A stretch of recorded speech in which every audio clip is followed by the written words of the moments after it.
11वीं स्कंद में जो अर्जुन को अभिमान होगा हमसे बड़ा धर्मधारी दुनिया में कोई पैदा नहीं है। तो आपने सुना होगा महाराज जानते द्वारका में ब्राह्मण के बालक मर जाते थे चले जाते थे कथा सुनी आप। तो द्वारका में रो रहा था ब्राह्मण को सुना दूं और शायद फिर मौका मिला न मिला आप लोग चाहोगे तो मिल जाएगा लेकिन आगे पीछे कथा पहले। तो ब्राह्मण गया पुत्र की लाश लेके भगवान के द्वार पर रख दी। द्वारकाधीश कर बोले सुनो तुमसे बड़ा पापी दुनिया में कोई राजा नहीं। जात राजप्री प्रजा दुखारी सोने नर का वश अधिकारी। जिस देश का राजा पापी होता है उसकी प्रजा दुखी रहती है। तुम इस यहाँ के राजा हो द्वारका हो पर महाराज ऐसा पाप नहीं मैंने देखा। तुम्हारे पाप होते हुए हमारे पुत्र मर जाते। जो दुर्वचन कहे ब्राह्मण अर्जुन नहीं खड़े भजा भड़की एक दूसरे का साधारण आगे आप शब्द मत बोलो। जाओ मैं कृष्ण नहीं हूं बलराम नहीं हूं मैं पार्थ हूं धनुधारी तो लोगों में विख्यात है। जाओ अब की बालक गर्भ में आए तो मुझे सूचित करना। तुम्हारा बालक अब की नहीं मरेगा और अगर मर गया तो अग्नि में चिता बना के मैं जल के राख हो जाता। भगवान मुस्कुराए बारी अर्जुन क्या बात। समय बीत गया ब्राह्मणी के गर्भ में बालक आया और उसने अर्जुन को सूचित किया। अर्जुन ने बाणों से चारों तरफ से मकान को बिल्कुल बंद कर दिया कहीं हवा तक नहीं जाए। लेकिन भगवान की लीला अब की बार हर बार तो ब्राह्मण का बालक मरता तो मिट्टी तो मिल जाती थी लेकिन अब की बार सब शरीर चला गया। अब ब्राह्मण बोला मैं तो समझता था तुमने पुरुष सुनाया अपने को धनुधारी कहता है अब अपनी प्रतिज्ञा पूरी करो। अर्जुन यमपुरी में गए प्रवेश नहीं मिला सब जगह लौट है। तब जानते हो अर्जुन ने चिता बनाई धनुष्मान रख लिया जलने को तैयार हुए। तब भगवान द्वारकाधीश आ गए बोले मरो मत चलो। तब भगवान श्री कृष्ण अर्जुन को लेकर के गए जहां तक सूर्य का प्रकाश उसके आगे चले अंधकार था उसके आगे चले सुदर्शन के प्रकाश और चलते चलते कई कोष निकल गए। तो क्या देखा स्वर्ण मंडित पर एक लंबी जटाएं गिर गई आंखों की पलके नीचे गिरी है। जानते उसको क्या कहते हैं भागवत में वह है पूर्ण ब्रह्म उसका नाम है भूमा भगवान। वह कभी इस धरती पे अवतार लेकर के नहीं आता। ये राम कृष्ण जितने भगवान हैं ये उसके अंश से जन्म लेकर के आते हैं। जितना जिसे मुसलमान पैगंबर कहते हैं ये ब्रह्म नहीं है। ब्रह्म पूर्ण ब्रह्म जिसका नाम भूमा भगवान है वो कभी धरती पे अवतार लेकर नहीं आता। जितना जब पाप बड़े त्रेता में कम पाप था तो महाराज 12 कला से भेज दिया राम को। द्वापर में ज्यादा पाप था तो 16 कला से भेज दिया कृष्ण को। जैसे ट्रांसफार में रखा जाता है गाँव में ज्यादा कनेक्शन होंगे तो ज्यादा पावर का रखा जाएगा कम कनेक्शन होंगे तो कम का रखा जाएगा। इसी तरह वह भूमा ब्रह्म भगवान आज मनु जी कह रहे तुम नहीं यही पद बंदन बीदा हरि हर पद रेणु इनके चरणों की रखती वंदना ब्रह्मा विष्णु महेश करते वह ब्रह्म पुत्र मुझे चाहिए। वो कभी धरती नहीं। इसलिए भगवान ने सृष्टि का सृजन करते समय खुद ही अंदर प्रवेश किया और 10 प्रकार की सृष्टि सबसे पहले 4 रूपों में सनक सनंदन सनातन सनत कुमार। इनमें से जो सनातन नाम के महात्मा थे उन्होंने ही धरती पे सनातन धर्म चलाया है। इसलिए और धर्म सारे जितने हैं वे सब इसकी शाखाएं हैं चाहे वो इस्लाम हो चाहे कोई धर्म हो। सनातन धर्म किसी ने बनाया नहीं है। सनातन धर्म अजन्मा है ये कभी मिटेगा अजन्मा है उन्हीं महात्मा ने बनाया। उसके बाद उन्होंने अपने शरीर से भृगु अंगरा पृथु वशिष्ठ अत्र दक्ष रुचि और नारद 10 मानस पुत्र पैदा किए। सृष्टि नहीं बढ़ी तब इन्होंने अपने हाथ से सरस्वती नाम की कन्या को जन्म दिया। ब्रह्मा जी अपनी बेटी से विवाह करने को तैयार जब हो गए तो 10 मानस पुत्र इन्होंने ब्रह्मा को श्राप दिया तुम जैसा धूत पुत्र कोई नहीं है। ब्रह्मा को श्राप दिया आज के बाद तुम्हारा कोई मंत्र नहीं बन पाएगा पूजा नहीं करेगा। इसलिए सब देवताओं के मठ मंदिर है, पर ब्रह्मा जी को पुष्कर जी को छोड़ के कोई मंदिर नहीं बनवाता।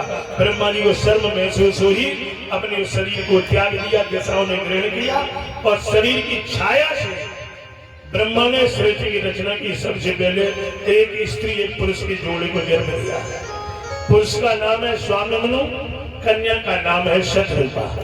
इनसे मैत्री सृष्टि की क्रिया चली और इनसे 5 संतानें हुई, देहूति, आकुति, प्रसूति, प्रीवृत और उत्तानपाद 2 बेटा हुआ था। उनमें से आकुति नाम की कन्या रुचि प्रजापति को विवाही गई, जिससे महाराज एक पुत्र ने जन्म लिया जिसका नाम है धर्म। जो धर्म की 13 पत्नियां हैं, धर्म की 13 पत्नियां हैं। वैसे धर्म की परिभाषा जानते हैं? धर्म क्या है? लोग कहते हैं हम बहुत बड़ा धर्म कर रहे हैं, भागवत हो रही है, यज्ञ हो रही है, हम बहुत बड़ा धर्म कर रहे हैं। धर्म की परिभाषा संतों ने कई प्रकार की बताई, ध्यान देना। सबसे पहला धर्म हो असत्य समुपादक गुंजा, झूठ के समान कोई धर्म नहीं। और दूसरी चौपाई लिख रहे तुलसी बाबा, परहित सर से धर्म नहीं भाई। और तीसरी परिभाषा राम जी बता रहे सीता को, यही के अधिक धर्म नहीं दूजा, और सादर सास ससुर पद। अब जाना से कौन से मिट्टी के लगाए बोलो, पर ये तो सबसे ठीक है कि जीव हिंसा धर्म है कि माता पिता की सेवा। ध्यान देना, ये धर्म ठीक है, पर सबसे बड़ा अधर्म, सबसे बड़ा पाप ये शास्त्रों में इसलिए बताया गया है परीक्षित जी कि आदमी का मन पाप की ओर जाएगा। सबसे बड़ा अधर्म, सबसे बड़ा पाप है। चौधरी साहब जानते हो, व्याकरण का शब्द है कृतज्ञता। कृतज्ञता, कृतज्ञता माने क्या? तुम्हारे साथ किसी ने एहसान किया हो और उस एहसान को भूल जाना ही सबसे बड़ा अधर्म है। तुम्हारे साथ किसी ने एहसान किया हो और उस एहसान को भूल जाना ही सबसे बड़ा अधर्म है, कृतज्ञता। अब आप सोचो, हम भूल तो नहीं गए, हमारे साथ किसी ने कृतज्ञता की है तो समझ वाले भैया भूल तो नहीं गए, भूल गए। कथा में टिकना लगे तो कहीं भी कथा है। बोलो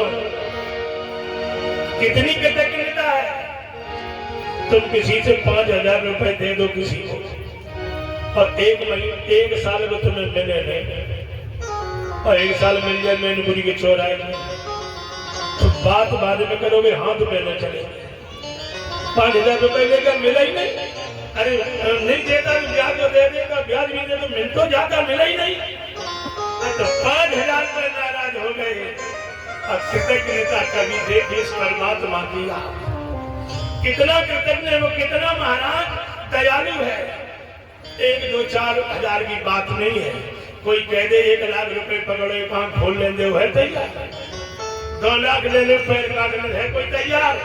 इतनी बड़ी उसने एहसान किया तुम्हारे ऊपर, इतना बड़ा एहसान किया कि जिसका कोई मूल्य नहीं है, और हम इतने कृतज्ञ हैं कि उसका एक क्षण, 1 मिनट कभी याद नहीं किया। इससे बड़ा कृतज्ञ और कौन हो सकता है? 84 लाख योनियों से छुड़ा के तुम्हें सुंदर मानव का जीवन दे, और ये जीव इतना निकम्मा निकला, इतना कृतज्ञ निकला कि कभी बैठ कर उस भगवान की 1 मिनट बैठ गए। ये सबसे बड़ी कृतज्ञता। अगर आप उस पाप से बचना चाहते हो, उस अधर्म से बचना चाहते हो, तो मैं आपसे भी निवेदन करूंगा कि कृतज्ञ मत बनो उस परमात्मा के। एक संत ने एक बड़ा सुंदर पद लिखा है,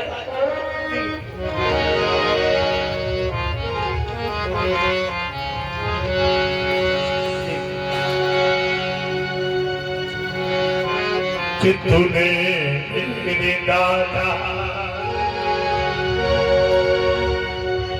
एक सज्जन बोले महाराज अब बदले को जमाना है। ऐसा कोई तुम्हें एक गाली दे तुम उसे दो गाली सुनाओ, कोई एक तमाचा मारे तुम दो मारो, सब में बराबरी है महाराज। और एक आरएसएस के भैया मेरे बोले महाराज हम एक दुआ कह रहे थे, जो तो को काटा वो ताई वो तू फूल। और खड़े हो गए महाराज सुविधा बदल दो अब जाए, बहुत दिन होगा। तो वो बोलेगा वैसा करो, जो तो को काटे वो ताई वो तू भाला। अब वो भी क्या जानेगा पड़ा किसी से। तो कहते गए सब नहीं बदला महाराज, सब नहीं बदला। तो बोले हाँ महाराज सब नहीं बदला। तो मैंने कहा सुनो, भोजन खिलाने वाले को भोजन दो, गाली देने वाले को गाली दो, तमाचा मारने वाले को तमाचा दो, बदला है। लेकिन बताओ जिसने तुम्हें ये जीवन दिया है उसको बदले में क्या देंगे आप? जिसने ये जीवन दिया है उसे बदले में क्या देंगे? तो चुप रहे, तो ध्यान देना से क्या देंगे? तूने मेरे दाता मुझे और सब कुछ दिया है। तूने मेरे दाता मुझे और सब कुछ दिया है। तेरा शुक्रिया है, तेरा शुक्रिया है।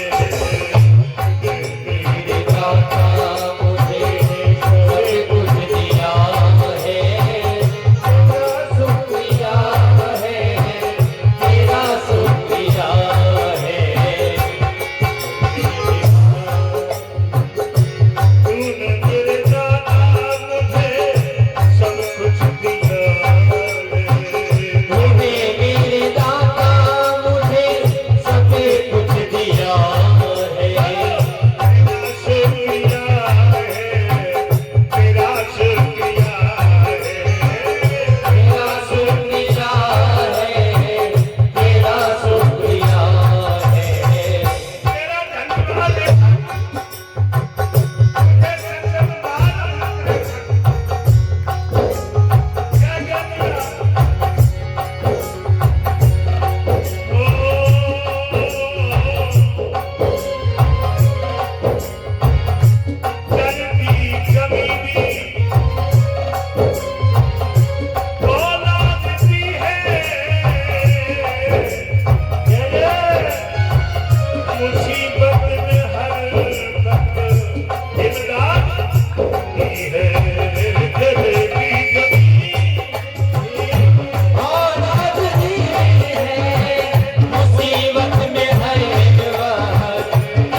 समझ गए कृतज्ञता क्या है?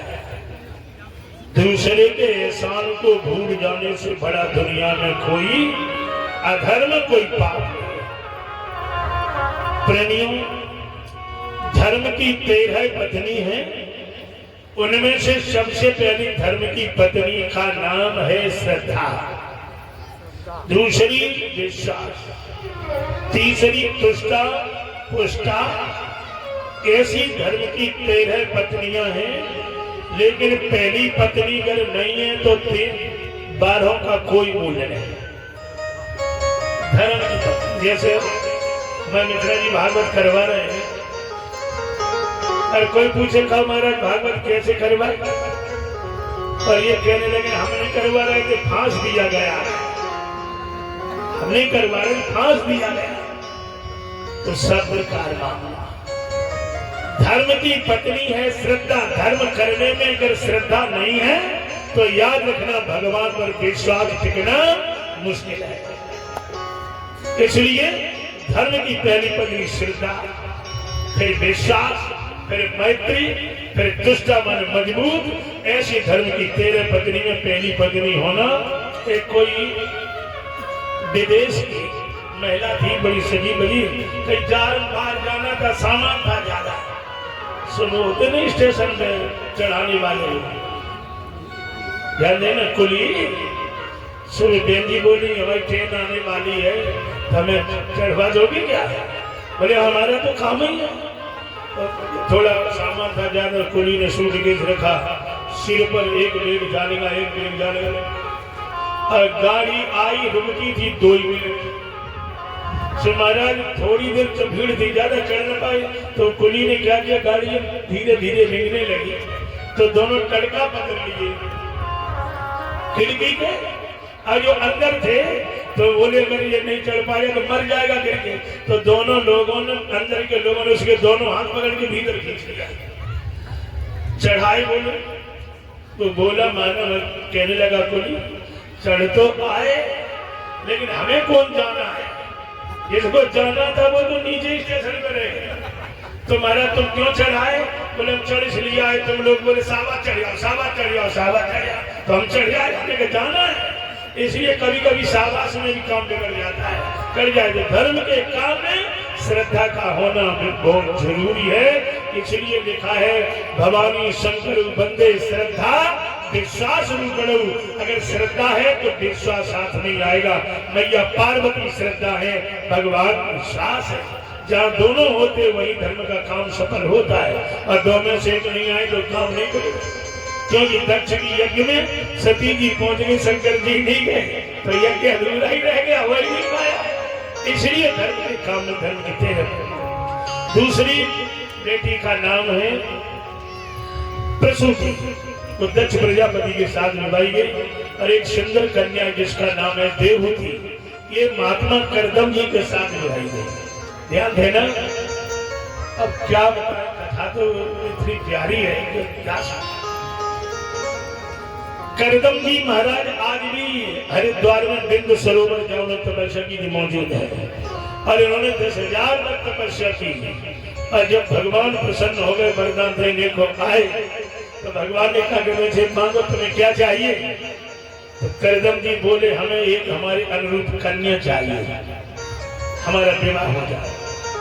भगवान हंसे और बोले पहले तपस्या की, आप विवाह करोगे? अरे पहले विवाह कर लेते, लड़का बच्चा हो जाते, लड़का डंडा मार मार के घर से निकाल दे, तब बाबा जी बनते तो ठीक था। पहले योग करो फिर भोग करो, अनुचित है। पहले भोग करो, इंद्रियां तृप्त हो जाए, तब योग में जाओगे तो चल जाएगा काम, नहीं गिर पड़ोगे। लेकिन महाराज ये संत जो है ऐसे नहीं, इन्होंने विवाह क्यों मांगा उसकी बात सुनो। हर आदमी को शादी करना जरूरी है, पर जरूरी क्या नहीं है ये समझो। जरूरी इसलिए कि जब दुनिया में जन्म लेके आते हैं तो हमारे पास 3 ऋण होते हैं। एक ऋण होता है माता पिता का, एक ऋण होता है गुरु का, और एक ऋण होता है पितरों का। और अगर संतान नहीं हुई तो 15 दिन जो श्राद्ध पक्ष होते हैं, तुम्हारे पुरखा प्यासे ही मर जाएंगे। क्योंकि भागवत में आया है, जो लोग अपने जीवन में कभी पुत्र नहीं पाते हैं तो खुद तो नरक में जाते हैं, पुरखों को भी ले जाते हैं। इसलिए पितरों को ऋण से उद्धार होने के लिए विवाह करना जरूरी है, पर जरूरी ज्यादा क्या नहीं है। एक बेटा हो जाए फिर घर ही में मत डटे रहो। एक बेटा होने के बाद एक तुलसी की माला इनको दो और एक तुलसी की माला आप पकड़ो, एकांत में कहीं निवास करके भगवान का भजन करो। क्यों? जैसे किसी नदी को पार करने के लिए नाव और नाविक की जरूरत है, इसी तरह भवसागर से पार होने के लिए प्यारे पति और पत्नी एक रावत सहज पार जाता। सज्जनों, आज जो है महात्मा मनु जी जो है, देखिए मनु जी के 5 संतान हैं। ध्यान रखना, बैठो बैठो बैठो बैठो बैठो। थोड़ी सी बात बता रहा, मनु महाराज जी के, ध्यान देना लोग, 5 संतानें हैं, 2 बेटा और 3 पुत्री। पर एक बात ध्यान देना, एक बेटे का बेटा तो इतना महाराज भक्त हुआ कि जिसने 5 वर्ष की उम्र में भगवान को ऊपर से नीचे उठा दिया। ध्रुव सगिनान के पेड़ भर नाम, ध्रुव जी ने 5 वर्ष की उम्र में भगवान को ऊपर से नीचे उतार निकलेगा। उत्तान बांधगा नाती मनु जी का, और एक बेटी का बेटा तो स्वयं भगवान ही है। देवहूति के गर्भ से भगवान कपिल हुए ना, तो कपिल स्वयं भगवान है। और हाथी है, घोड़े, ध्यान देना माता बाप सुनो, इतना परिवार होने के बाद भी चौधरी साहब मनु जी का आंसू बन गया, रोती रहती है। किसी ने पूछा मनु जी से, तुम्हें क्या नहीं मिला कि तुम उतने दुखी हो? राज्य है, रानी है, बेटा है, बेटी है, हाथी है, घोड़े है, सब कुछ है, तो रोते क्यों?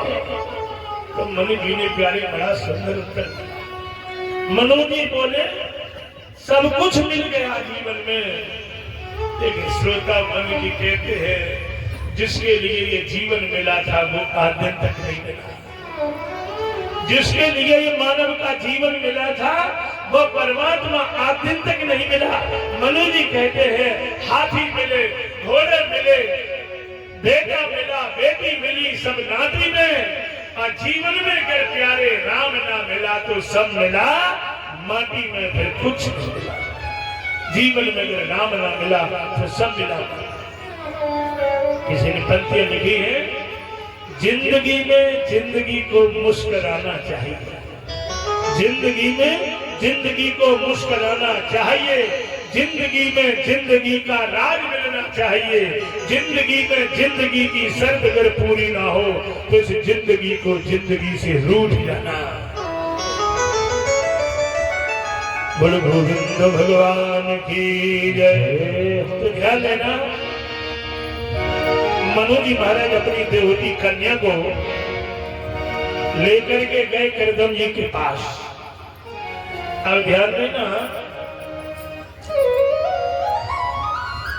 आजकल लड़की देखने जाए, अब इनकी थोड़ी बात बताओ, लड़की बातचीत करने लगे, लड़की देखने जाए तो सबसे पहले सास जी बिलिया लगा के आगे बैठे, हम चले।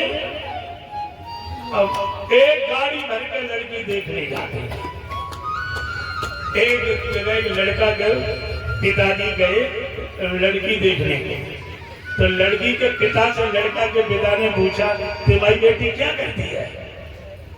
तो लड़की का पिता बोला हमारी बेटी पूजा बहुत करती है और रामायण तो बहुत अच्छी पढ़ती है, और नहीं मानो विषय तो सुना भी। मंजू इधर आ जाए, नाम था, जरा को सुना रामायण, तो रोज पढ़ती थी, उसने 5 दोहे पढ़ी रामायण की सुना दी।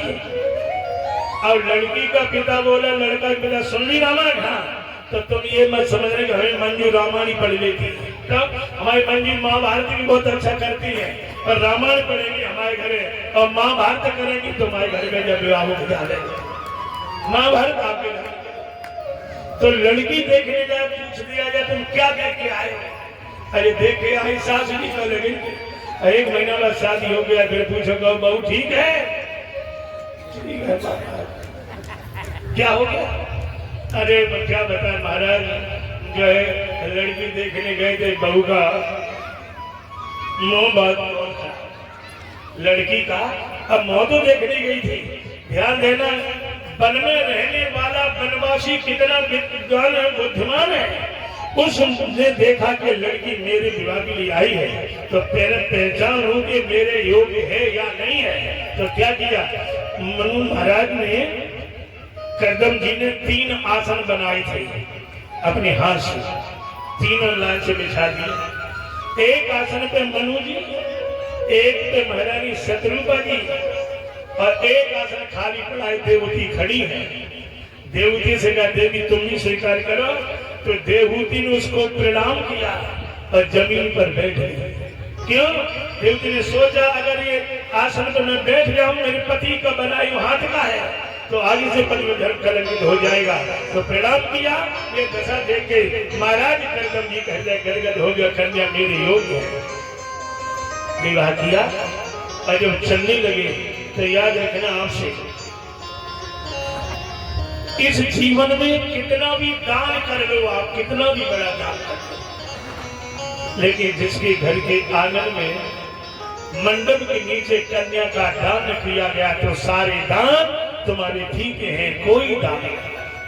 पर एक बात ध्यान देना, दान भी सबसे बड़ा है कन्या का।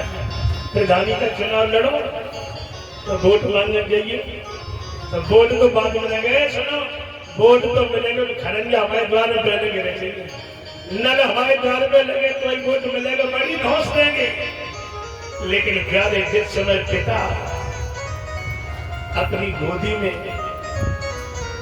उठा के कन्या का दान करता है, कितना कठोर हृदय हो पिता का, डोली में उठाते समय क्या उसके हृदय की दशा होती है वो तो भूल जाओ। ध्यान देना,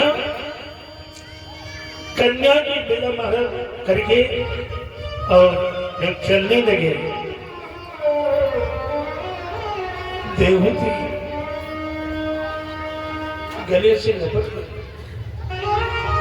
पिताजी तेरी याद मत भूल जाए। पर मनु जी कहते हैं देवी तुम्हारी भी याद नहीं भूलती, लेकिन अभी तक आप मेरे घर में रात दरबार सुख भोगे हैं, एक आत्म वनवासी को देखे जा रहे, एक कभी ऐसा मत करना। क्यों? कोई पुत्र चरित्र से जब गिरता है तो एक ही गुण बिगड़ता है, और बेटी जब चरित्र से गिरती है तो 3 गुणों में दाग लगाती है। 3 महाराज मनु जी प्रार्थना करते हैं करदम जी से क्या तू ही दाय मेरी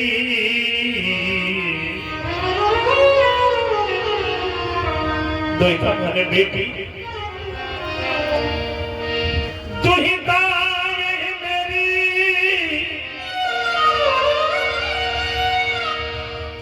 इसने है बदी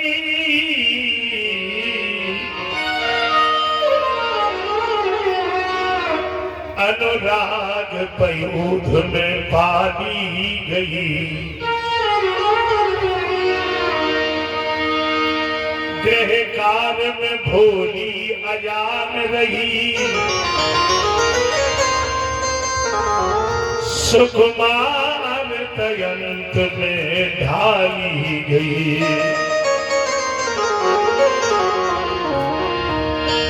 अपराध करे तू क्षमा करियो, क्योंकि पदकंज में आपके डाली गई। अपराध करे तो क्षमा करियो कि पदकंज में आपके डाली गई। थोड़ा सा ले चलेंगे आपको रामचरितमानस की ओर, देखिए दृश्य। भगवान श्री राम का जब विवाह हो चुका, मैया जानकी की विदाई का समय आया, तो जानते वो लड़का बाद में जाता है मंडप में गूंज छोड़ने के लिए। राम जी गए, महाराज सुनैना ने राम को बुलाया और सुनैना प्रार्थना करती है, राम एक मेरी प्रार्थना स्वीकार करना। बड़े सुंदर भाव जी लिखे हैं क्या, मिथिलापत भोन दिया सी रही, भोन माने घर, ये देवी जानकी कैसी रही। मिथिलापत भोन दिया सी रही, हो सुकुमार दयंत में ढली। ये दीपक की तरह रहे, और हे रस रूप हृदय के सिंधु जी, प्रेम प्रवान की बान कही जो,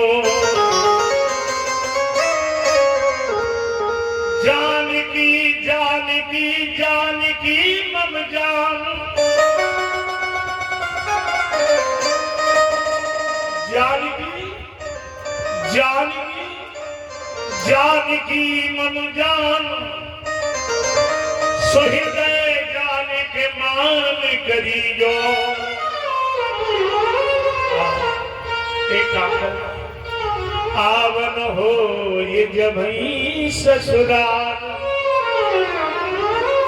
राम अकेले बता, आवन हो जब ही ससुराल, तो लली सुकुमारी को सकली जो कहाँ करहू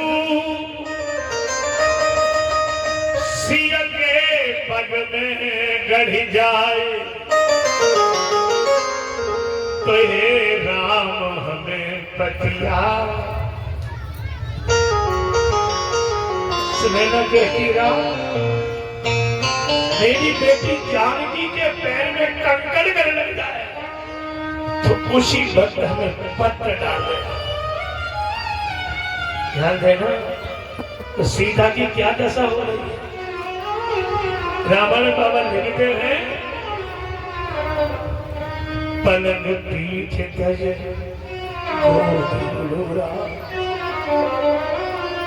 पगन दीन सिया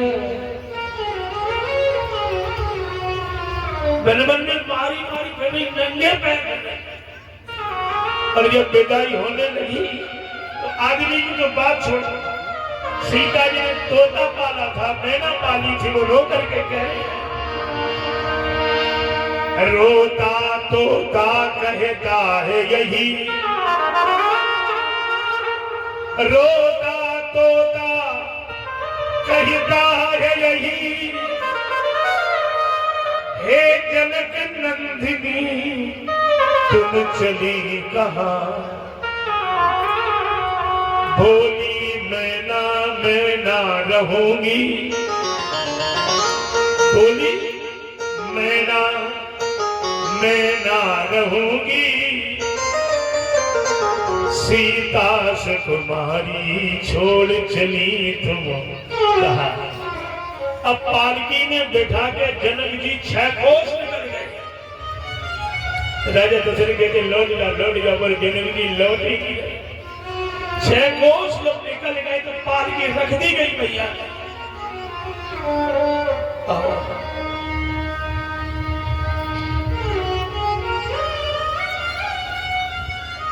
इस पालकी में भैया जानकी बैठी थी।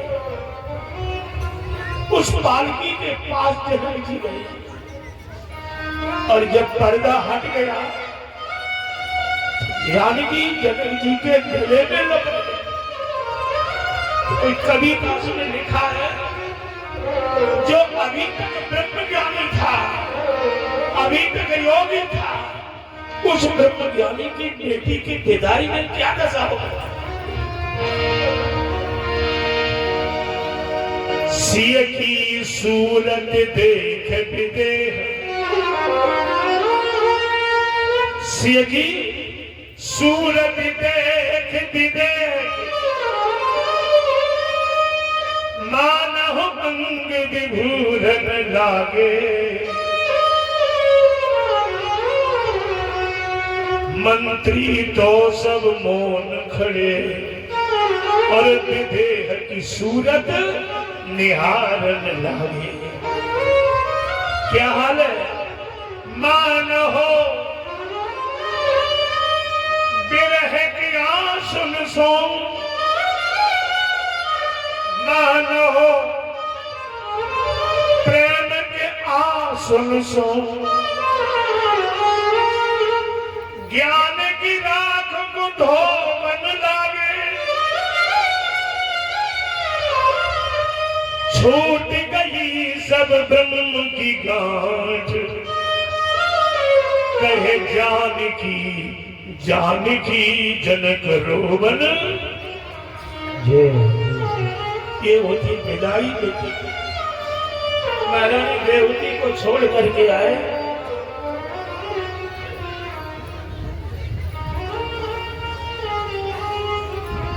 इनके यहाँ 9 कन्याओं ने जन्म लिया।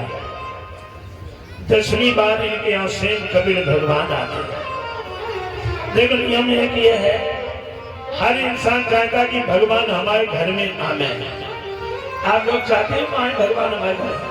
आप बताइए आप लोग चाहते हो भगवान आए तो एक काम नहीं करना पड़ेगा एक हाथ से उठाए काम चलेगा। ध्यान देना अगर आप चाहते हो कि भगवान हमारे घर में आवे तो पहले 9 कन्याएं जन्म दे पैदा करने पड़ेंगी। तैयार? अब गजब, बिना 9 कन्याएं पैदा किए बिना भगवान घर में आने वाले नहीं है, क्या कुछ कहना। पर आप घबरा गए, ये 9 कन्या 2 कन्या तो मुश्किल है विवाह करना, 9 कन्या कौन विवाह करेगा। पर ये 9 कन्या विवाह वाली नहीं है। प्रथम भगत संतन कर संगा, और दूसरी रति मम कथा प्रसंगा। गुरुपद पंकज सेवा तीसरी भगति अमा, चौथी भगत मम गुण गण करहि कपट तज। ये 9 प्रकार की भक्ति जब तक हृदय में प्रकट नहीं होगी तब तक इस हृदय में भगवान आ ही नहीं सकते। श्री कपिल जी से मैया देहूती करदम जी चले गए, पर देहूती अकेली बैठी है। एक दिन भगवान कपिल अकेले बैठे थे तो मैया देहूती के मन में कुछ भाव आया। और बड़ा प्रश्न है, यहाँ जो देवकी महाराज करदम कपिल जी का और देवती का जो प्रश्न चला है, इसको कहते हैं सांख्य योग। अगर इसे ठीक सुनाऊं तो आज तो छोड़ो, कद भी पूरा नहीं होगा। सांख्य योग की बात है। कपिल जी से एकांत में बैठे थे तो मैया के मन में आया, गई और प्रणाम किया। कपिल को पुत्र नहीं भगवान समझ गए और अपने दोनों हाथ जोड़ के प्रश्न किया, मेरे पति बता गए थे आप भगवान हैं, तो कुछ पूछ सकती हूँ आपसे। और यही प्रश्न जो पूछने जा रही है मैया देवती, यही प्रश्न मैया कौशल्या ने राम से किया था। कब?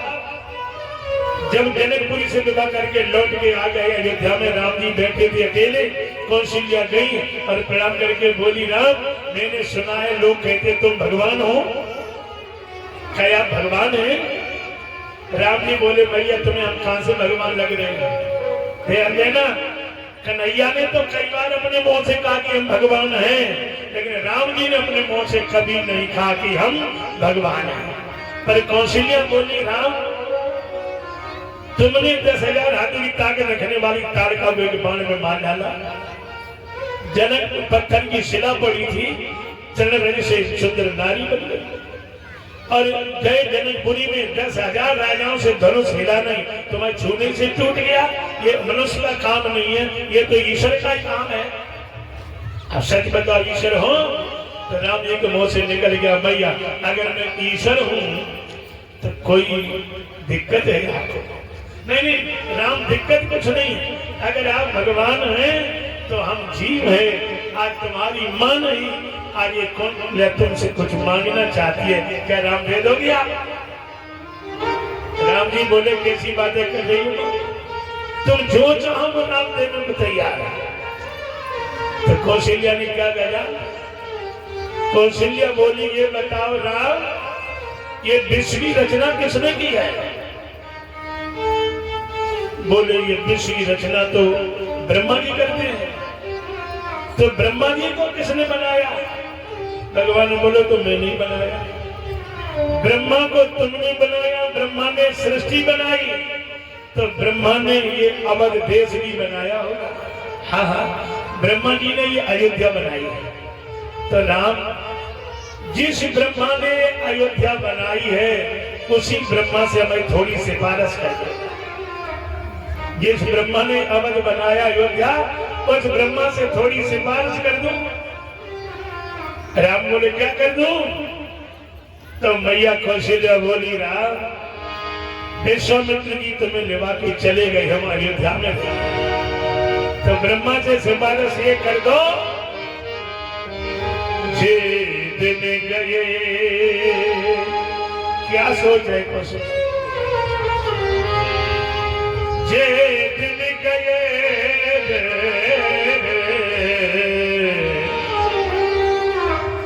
जे दिन गए, तुम्हें